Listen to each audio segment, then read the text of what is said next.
another international break just around the corner, and then it's all about Leeds United away in the Premier League. So a 1-0 win in September. It was Brozier's first goal and the first win for us. But they had a few players out that day, Ben, didn't they? So it might be a slightly different game depending on who's coming back in this time round. Yeah, I think we were just talking about this before we went on air, didn't we, Martin? And I think Bamford, Phillips, Rafinha, Ayling, none of those were playing against Saints at St Mary's back in October time. But I've got to say, I watched their game at Wolves on Friday night, and I'm sure some of the people listening did. And as a neutral, it was one of the most entertaining games I've seen all season. I just thought it was an absolutely fantastic Premier League game of football when you think of some of the dross that we sit and watch these days. I'm actually going to Ellen Road in a couple of weeks, and at half-time I was thinking, rubbing my hands, brilliant, it's going to be a day out, Saints are going to be back on it, happy days. By the end I was thinking, God, we're going to need to be up for that one because they're showing fight and determination and energy and all that sort of thing. But look, I think, I'm sure we'll come on to some of the specifics. You know what you need to do at Ellen Road. I've been twice before. I've never seen Saints win there, so fingers crossed third time lucky. But you know that you're going to have to run around a lot. You know that you're going to need to have energy. You're going to have to fight. The crowd are going to be up for it. They're almost safe now, probably with the couple of results that they've now had against Norwich and against Wolves. So will that mean that they relax a little bit more? It'll be interesting to see. But tough side, and fair play to them because I think it was a really, really good win at Wolves on Friday night. Maybe you're the bad omen, Ben. Maybe you should stay I'm away. a bad omen wherever I go, Martin. I should get a season ticket at Fratton Park. That would be good. What have you made of the new manager coming in, Glen? And obviously they had a good result against Wolves. They had the win against Norwich as well. This is a team that are stringing a couple of results together now, isn't it? Just at the wrong time for us. I think it's a shame that Bielsa was replaced because I kind of wanted him to do well, but I think it got to the stage where a change was needed, and so it's been proved. Would they have got these couple of results they've got without Bielsa? With Bielsa still there, maybe. But the managers seems to have had a decent impact. I don't really know if they're playing any differently. What I will say for Leeds this season is that I don't want them to get near relegation for the simple reason that they've had a lot of injuries all season. Their main striker, Bamford, has been missing for most of it. Calvin Phillips has been missing for most of it. As far as I know, they didn't call any games off for COVID. They just ploughed on. They played their games. They got hammered in some games. And I think there's a lot to like about their attitude. Last year up there, we played well first half, and then we had a shocker in the second half. We just caved in and lost 3-0.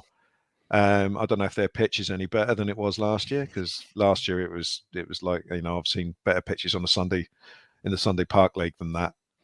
So hopefully that's a bit better. They're still in a bit of trouble. They got, I think it's 29 points now. So they'll be seeing Southampton at home as certainly as a game where they can pick up 3 points and move closer to safety. At the end of the day, they're not that good. So if we turn up and put a performance in, they're down near the bottom for a reason. They might have some players back, but they had 4 injured against Wolves. So who knows what they're going to have on the pitch. I know Phillips is nearly fit now, and Bamford sort of played and then got injured again. So I don't know what team they're going to have in a couple of weeks' time. So I see it as a good chance to get a result if we're up for it. A key thing to Leeds is the crowd. Ellen Road is a bit like Goodison Park, where if you can shut the crowd up, then it's decent, and then you're just playing the 11 players and not the sort of atmosphere that gets generated at these sort of big old grounds. Overall, I'm reasonably optimistic, but we've got to bring our A game. We're not going to be able to, play like we did against Watford and Newcastle and get anything out of it. That's the concern, isn't it, Ben? I know we can take some confidence from today, but it was still a defeat. That's 4 defeats in a row, and they won't want that to be 5 defeats in a row.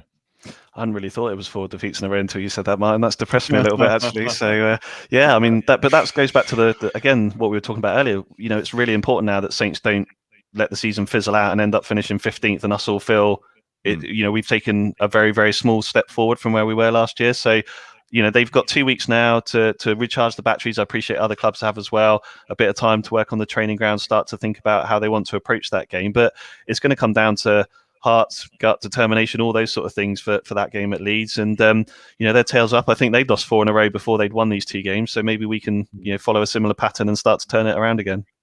Does the international break help, Glenn? Is that a chance to recover, work on some fine tuning, or do these things tend to come along when we're just finding a bit of form, we're starting to turn things around? And it'd be just like us to have a positive performance today and then come back in.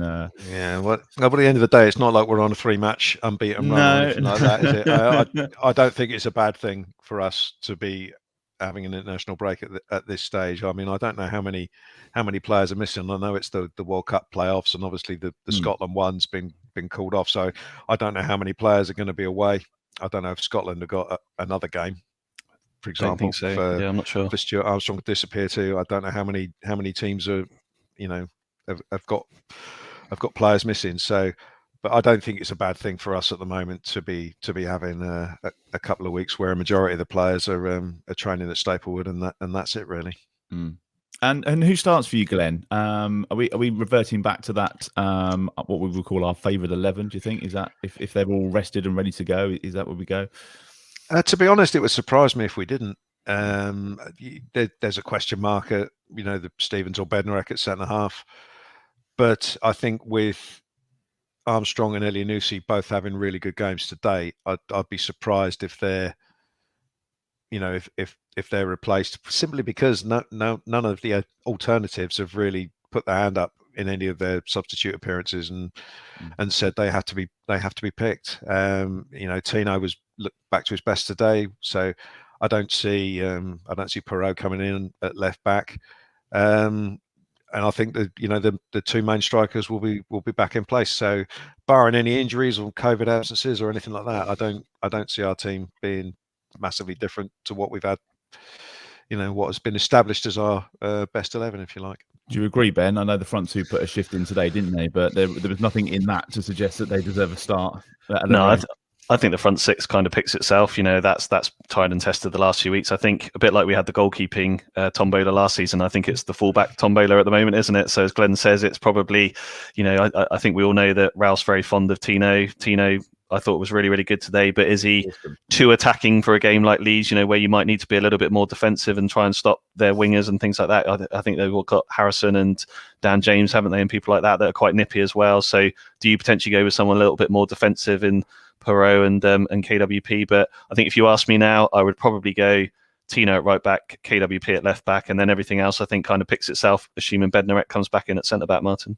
Yep. Okay, let's do score predictions for the game. Feel free to stick yours in the comments if you're watching along. We need to start writing down what people predict as well, just so we can start calling people out, because it feels like it's just us that gets it wrong every week. Needless to say, I don't think any of us got the Man City score bang on. But back to the league. Glenn, how do you see this one playing out? I think it'll be quite a close game, and I will go for a 1-1 draw.